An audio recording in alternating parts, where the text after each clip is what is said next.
Hey everyone. I hope you enjoy this and I hope it's meaningful and helpful because it took me a hot second to make. All right.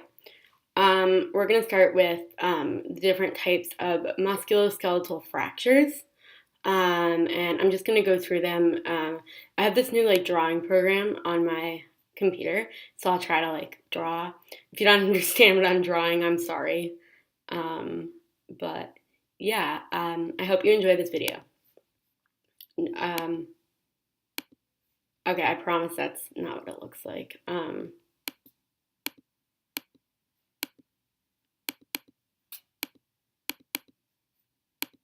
Okay, good. Um, okay, so a Colles fracture is a fracture of basically the wrist. So it kind of, as you can see right here, it looks like a bent fork, like the ones that you put in the dishwasher, and they kind of bend all the way backwards, and it's like really, really annoying. That's like this kind of fracture. So it mostly occurs after age 50. And obviously, there's a lot of pain and swelling. Those are the clinical manifestations. And it's obvious that it's deformed. So the most common complication is, vascular problems because of edema. So you need to make sure to do your vascular assessment at all times, usually every 2 hours in the first 48 hours. So now I'm going to, so it's an award, right? They get an award as the most common, one. The most common fracture in adults. So you also though need to check for osteoporosis because it could be a fragility fracture, but it normally occurs from falling on an outstretched hand. So I don't know if any of you have had this before, but yeah. So that's a Colles fracture. Now we'll move on to, no, please, off. Now we'll move on to the humeral shaft fracture. All right, so this is basically a fracture that is in the humerus. Okay, so your arm gets shorter somehow, so it looks shorter and kind of deformed. You can't really move it so well, and there's a lot of pain. All right. So the biggest things we're worried about here is radial nerve and brachial nerve injury, because of laceration from the fractured bone, or it could be from transection or even muscle spasm. And what do we know about muscle spasms? We know that if we, once we start to, so let's say this is your muscle, right? Muscle, there you go. And if you start to massage it, right, what's going to happen? Massage. It's going to irritate it. So massaging a muscle spasm is really not going to help, right? So we want to do that, and then we want to say no.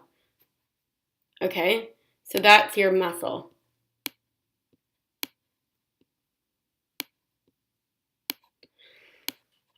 So again,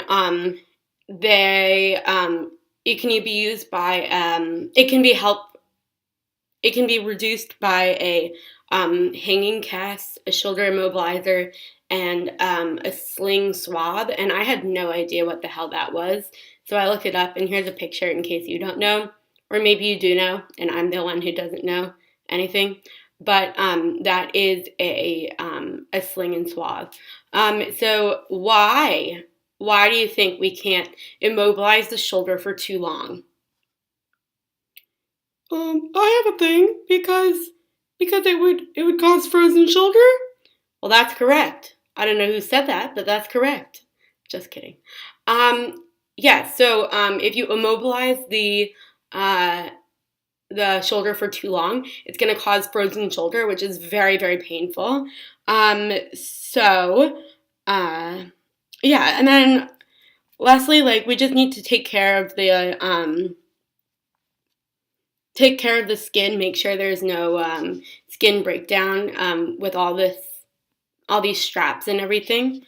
Um, and yeah, that's basically what you need to know about a humeral shaft fracture. All right, and move down. Okay, so this is a pelvic fracture. It doesn't sound good at all, right? And I agree. So it's a high mortality rate. And a lot of times people come in with trauma and they kind of miss the pelvic fracture because that's not the thing they're thinking of the most. So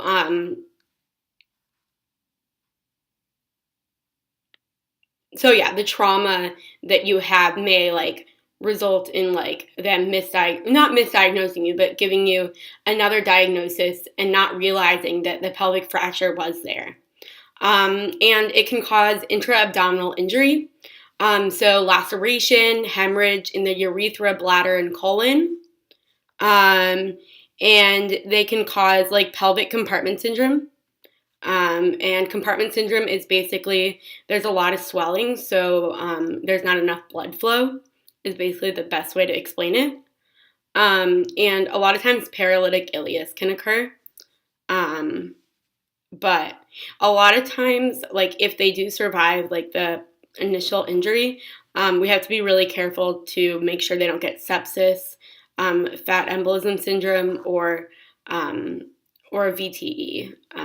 So this right here is a picture of a pelvic fracture. Keep in mind, I didn't get any of these pictures I didn't get any of the pictures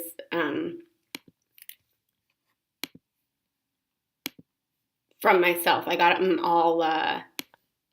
So that's what a pelvic fracture is. Okay. So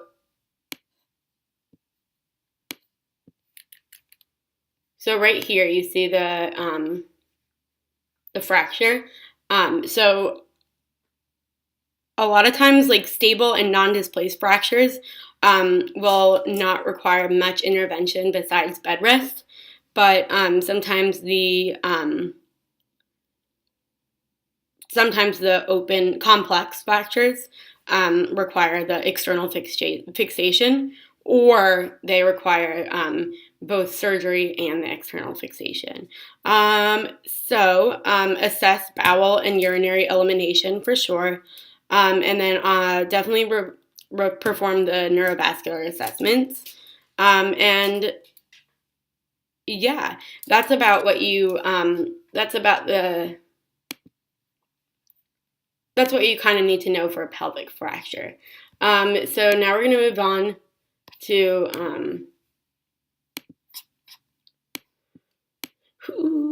hip fracture. All right, so the hip is the proximal first third of the femur. A hip fracture can be very, very, very painful, and a lot of people have these. So statistics say that by age 90, about 33% of all women and 17% of men will have a hip fracture. So it usually occurs more in women than men after 65 just because of osteoporosis. And yeah, so there are different kinds of hip fractures. There's intracapsular and extracapsular. So intracapsular is there are three of them. It's the capital, which is a fracture of the head of the femur, which makes sense, right? Because capital is head, and then subcapital is just right below the head, and then transcervical is the neck. Okay, and yeah, a lot of times these the intra. I don't know how the intracapsular ones, they're usually by osteoporosis, okay? Do I understand that? And then the extracapsular ones are from like severe trauma or like a big fall. So these are enterotrochanteric, which is between the greater and lesser trochanter. You'll remember from your anatomy, and also the subtrochanteric is the below the lesser. And as I said, again, they come from severe trauma and falls usually. And the clinical manifestation is an external rotation of the hip. So I'm going to draw like a little, hopefully this will help you. So if you walk in a patient room, all right, this is a patient, right? And that's what he or she looks like, right? Then you're going to be a little concerned, right?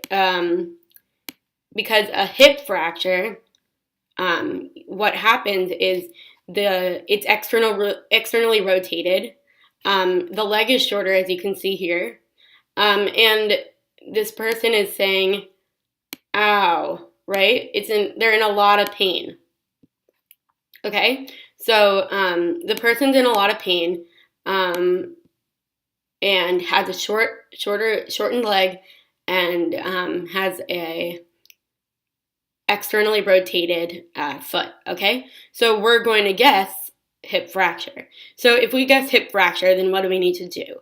We need to make sure we have our neurovascular assessment done, because that's really important, like anything, but it may cause disruption of blood flow if it's especially from a femoral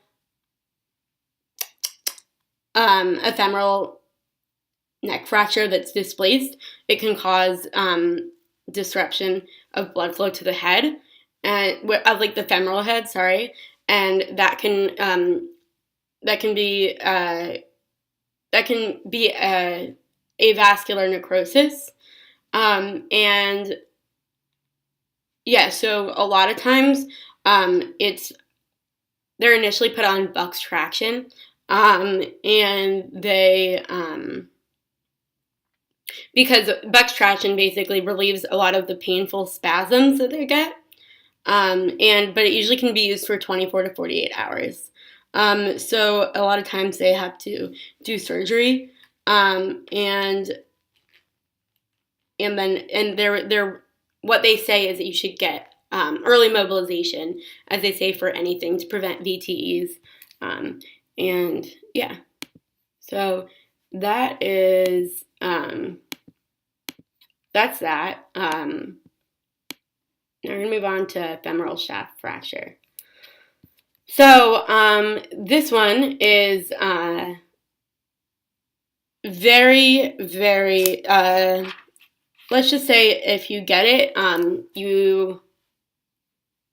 you're unlucky, because the femur is actually able to bend and like slightly bend to stress.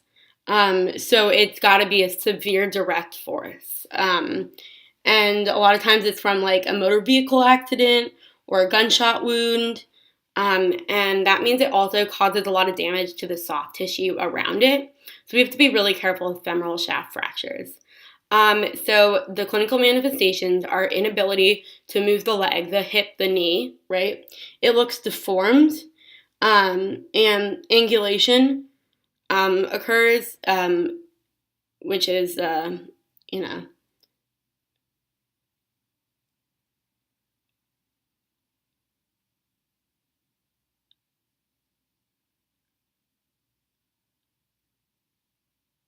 So, it's shortening of the extremity, and a lot of complications involve the nerves and vascular around it, and there's a lot of problems with the bone union, and soft tissue damage. So the bone union is getting back together. So as you can see here, that would be pretty hard to repair, right? So this is kind of what a femoral shaft fracture looks like. And I think this is a pediatric patient, but because it looks small, doesn't it? But anyway, you have to be very careful with the nerve and vascular injury, and make sure you do your assessment. That's really important. So a lot of times, a rod is put in, right, like that, to make sure that the bones stay in place. So like it's a surgical procedure. And yeah, we have to make sure no matter what that the quadriceps are strengthened, like no matter what method we use. Because we don't always we first, a lot of times we first put them on traction, as I said, for the hip fracture, to like relieve their muscle spasms and pain, and not the muscle, just the spasms and pain. But that can only be done for 24 to 48 hours. So you need to get some surgery done. So that is basically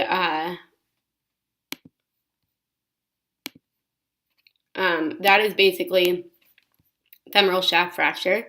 Next is tibial fracture, and this is a soft tissue injury. So there is devascularization and an open fracture most of the time, because so if you think about it, a lot of other bones have muscle around it, so it has you have an increased chance of not breaking the bone. But for this, it doesn't really have a strong force of muscle. So it's the most common site for a stress fracture. And the complications is compartment syndrome, like almost all of them. There's fat embolism syndrome and delayed union or non-union. And if they have an open fracture, meaning it's coming out of the skin, then obviously there's going to be like a huge risk for infection. So again, assess the neurovascular condition of the area. I gave it away. Every 2 hours for the first 48 hours, check the neurovascular, right? Because that's important to make sure you tell the physician immediately if they start going downhill. So yeah, that we just have one more, I think. Just kidding, we have two more. Okay, so this one is a stable vertebral fracture, and they're usually caused by motor vehicle crashes, falls, diving, or sports injuries. And patients with osteoporosis actually have a lot more. But if it's an unstable fracture, then it can screw up your spinal cord. So if it's a stable vertebral fracture, we say that it's unlikely to move, and if it's unlikely to move, it's less likely to cause spinal cord damage. But that doesn't mean you can't check. Like, you don't have to check. So we have to assess for possible spinal cord trauma all the time, and neurovascular assessments as well. So usually there's surgery to repair it, called a vertebroplasty. That's the most common. And a vertebroplasty is they kind of put bone cement into a fractured body. So when it's hardened, it stabilizes the vertebrae, and then it has less likely to move. So right here is I found a picture here of a stable vertebral fracture. So yeah, and make sure you log roll them. So basically, actually, I don't really have time to go over that right now in this video, but let me know if you don't know what log rolling is, and I will help out. But All right, so the next one we're going to go to is the last one, and it's the facial fracture. So as a facial fracture, you need to make sure the airway and ventilation is appropriate. And a lot of times a facial fracture comes with a cervical spine fracture. So they kind of all go together like Christina and Meredith from Grey's Anatomy, if you know what I'm talking about. Callie Torres would be happy with us right now, don't you think? Okay, so the different types of facial fractures. The frontal bone, you're going to see edema, definitely. The periorbital bone, a lot of times there's possible sinus involvement, and there's entrapment of the ocular muscles. So you need to make sure you assess the cranial nerves 3, 5, and 7. 3, 5, and 6, I'm sorry, especially. 3, 4, and 6. 3, 4, and 6 are the ocular ones. So you have to check those many times. And then a nasal bone fracture is just like the displacement of the nasal bone. And a lot of times you can see a nosebleed with it. Zygomatic arch fracture is usually depression of the cheekbone. So you kind of see one here, right? And then the maxilla is instability of the maxilla and tooth fracture at the socket. And then the mandible is there's tooth fractures, bleeding, limited motion of mandible. So yeah, that is about it for my video. I'm sorry it was so long. I hope it was helpful. Let me know. Bye-bye.